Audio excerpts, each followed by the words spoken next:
Isang mapagpalang umaga sa mga kapatid ko sa pananampalataya.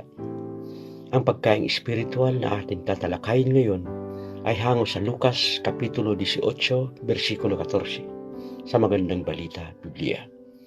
Sinasabi ko sa inyo, ang lalaking ito'y umuwing matuwid sa harapan ng Diyos at hindi ang Pariseo, sapagkat sino mang nagmamataas ay ibababa at ang nagpapakababa ay itataas.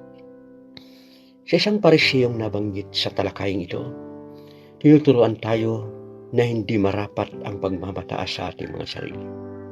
Sa usaping pananampalataya, hindi dito tinitingnan kung ano ka sa mundo bilang ikaw, kung ano yung katayuan sa buhay mo, kung ano yung posisyon sa lipunan, kung ano ang iyong napagtapusan sa larangan ng edukasyon, o kung gaano pa man kakilala sa madla ang iyong kinabibilangang angkan. Dahil katulad ng isang maniningil ng buwis na nabanggit sa Eskriptura, hindi niya itinanggi sa Diyos kung sino siya.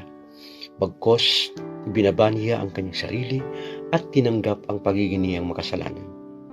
Sa tagpong ito, isa lang naman ang nais ng Diyos na mangyari sa ating buhay. Yun ay ang matuto tayong magpakumbaba at tanggapin na tayo ay makasalanan sa harapan ng Diyos. Wala tayong karapatang hamakin ang sinuman ayon sa mga di magandang bagay na nakikita mo sa Kanya. Hindi tayo ang Diyos para maging tagapaghusga, dahil hindi rin natin batid kung ano ang mga plano ng Diyos sa buhay niya pagdating ng araw. Katulad mo at katulad ko, kung papaanong tinatagpo at binago tayo ng Panginoon sa takdang panahon, kaya hindi naman darating din ang kanyang panahon dahil lahat tayo ay binibigyan ng pagkakataon. Sabi sa pangalawang Pedro 3:9 sa Magandang Balita Biblia, ang Panginoon ay hindi nagpapabaya sa kanyang pangako gaya ng inaakala ng ilan. Sa halip, nagbibigay siya ng pagkakataon sa lahat sapagkat hindi niya nais na may mapahamak, kundi ang lahat ay makapagsisi at tumalikod sa kasalanan. Dahil ang pagmamataas sa sarili ay hindi gawain ng isang Kristiyano.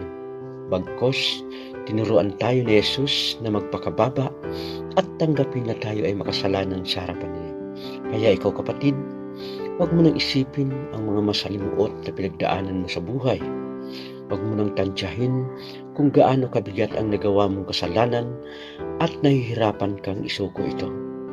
Dahil gaano pa man yan kabigat, magpakumbaba ka lamang sa Diyos, siya ay tapat at matuwid na ika'y patatawarin.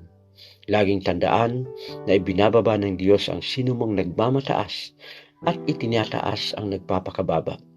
God bless po. Ako si Pastor Rico ng Tribes Bicol. Muli, isang magpagpalang umaga sa lahat.